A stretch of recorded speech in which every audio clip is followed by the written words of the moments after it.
We're reading from the book Love Came Down at Christmas, Daily Readings for Advent by Sinclair Ferguson. And today we're in chapter 13, Rejoicing, Right or Wrong. Love does not rejoice at wrongdoing, but rejoices with the truth. That's 1 Corinthians chapter 13, verses 4 through 6. I once heard of a Christian student group who reproduced and distributed in booklet form Paul's words in Romans chapter 1, verse 18 through chapter 3, verse 20, without indicating their source. In these verses, Paul powerfully and relentlessly exposes the sinfulness of all humanity and argues that we are guilty before the judgment seat of God. Soon the student leaders were required to appear before the university authorities because of the inflammatory nature of the literature that they were distributing. And they were told to also bring the author. It was a very revealing incident. The academic authorities apparently had no knowledge of Paul's letter to the Romans, despite its status as probably the most famous and certainly the most studied letter ever written and the manifesto of Christian faith. Not only so, but by their reaction, they were unwittingly giving testimony to its continued relevance. Paul's expose of sin ranges from creature worship, through shameless and unnatural sexual relations, to parental disobedience and ruthlessness. The closing words of Romans chapter 1 are particularly telling. Though they know God's decree that those who practice such things deserve to die, they not only do them, but give approval to those who practice them. It's Romans chapter 1, verse 32. It's sometimes said that misery needs company, and it turns out that sin and sinners do too. Other people must be encouraged to share this sinful lifestyle, for numbers provide validation and justification. After all, if everyone else is doing it, it must be okay. That's why sin will not rest content with toleration of its presence. It demands approval and eventually celebration. We see that in our culture now more than ever. And in the face of such sin, we might conclude that all the Bible's talk about the wrath of God is an empty threat. No thunderbolts come from the heavens in response. But what Paul makes clear is that God's present expression of his wrath is that he gives people over to their own desires. Romans chapter 1, verses 24, 26, and 28. The effect is that what they rejoice in is self-destructive.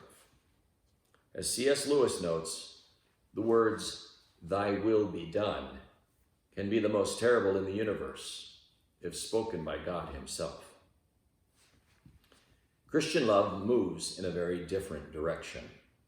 It does not rejoice in sin and its consequences, but in God and his grace, in beauty, in goodness, and in truth. Philippians chapter 4, verse 8. Why is rejoicing with the truth and not in wrongdoing so important? Because one way or another, we tend to become like whatever we rejoice in, and that cannot remain hidden. Many years ago, as I wrote, or better, scrawled on a book the words, "With best wishes, Sinclair B. Ferguson," I happened to say to the woman who had asked me to autograph it, "I hope you're not a handwriting analyst." She blushed. "You are," I responded. "I'd be interested to know what you make of this." She protested initially, but eventually I persuaded her to analyze my handwriting and tell me what she saw. I was amazed at how much she could accurately tell about my personality from the way I had written half a dozen words. She saw things I had never noticed, but which were obvious when she pointed them out to me. But it would be wise to draw a veil over that. My personality, what I was, emerged even in a scribbling in a few words in a book. It dawned on me then why, back in those days, so many job adverts contained the words, "Applicants should apply in their own handwriting." I thought the employers simply wanted to know that the applicants could write legibly. But many companies would send the applications to handwriting analysts asking, "What can you tell us about this individual?" You don't see job adverts like that anymore for a very simple reason. Companies don't need handwriting analysts any longer. Instead, they can examine Twitter accounts and social media postings. They look for patterns, and these patterns are an index of what we rejoice in, and therefore of who and what we really are. The chairman of a search committee in a church I served once brought me 3,000 tweets posted by a person who seemed to be a strong candidate for a ministry position. This chairman had noticed a disconcerting pattern of what this candidate most rejoiced in. I felt sure the person almost certainly didn't realize it, but it was permanently embedded in a Twitter account for discerning eyes to see. Do you see the point here?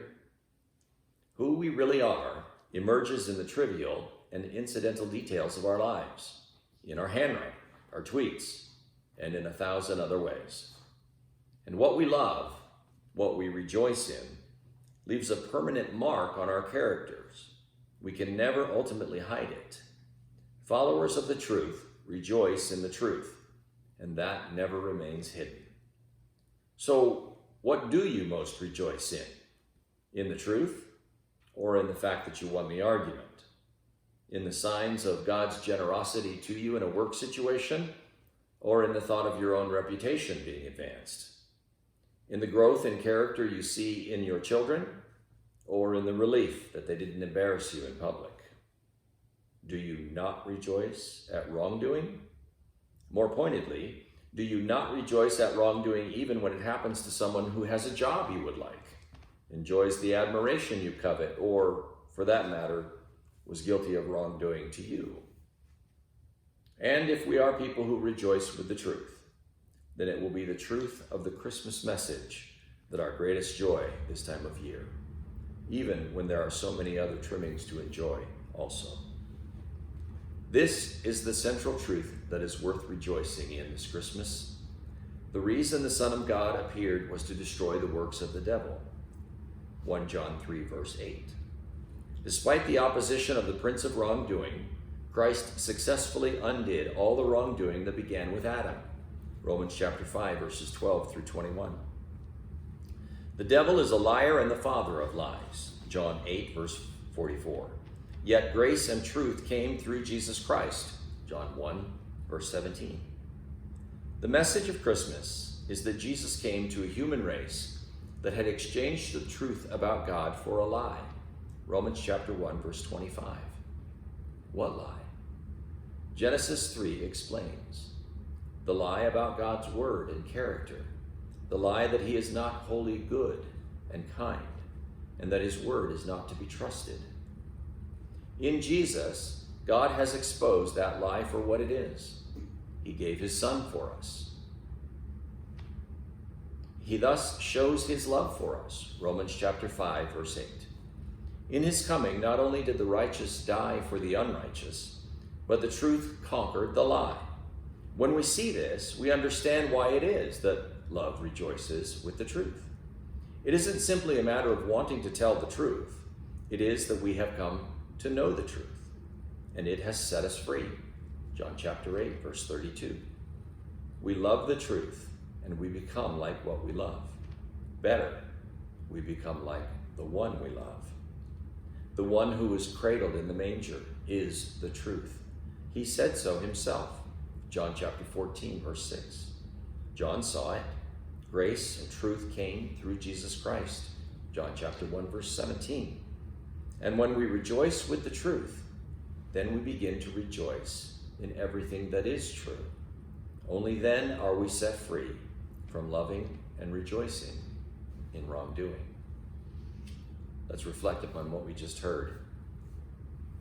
Who we really are emerges in the trivial and incidental details of our lives. What are some of the details that reveal your character and what you truly rejoice in? And finally, let's close with a prayer that was written by John Newton, who lived between 1725 and 1807. When first to make my heart his own, the Lord revealed his mighty grace. Self reigned like Dagon on the throne, but could not long maintain its place. It fell and owned the power divine. Grace can with ease the victory gain. But soon this wretched heart of mine contrived to set it up again. Again the Lord his name proclaimed, and brought the hateful idol low. Then self, like Dagon, broken, maimed, seemed to receive a mortal blow. Yet self is not of life bereft, nor ceases to oppose his will. Though but a maimed stump be left, 'tis Dagon, 'tis an idol still. Lord, must I always guilty prove, and idols in my heart have room?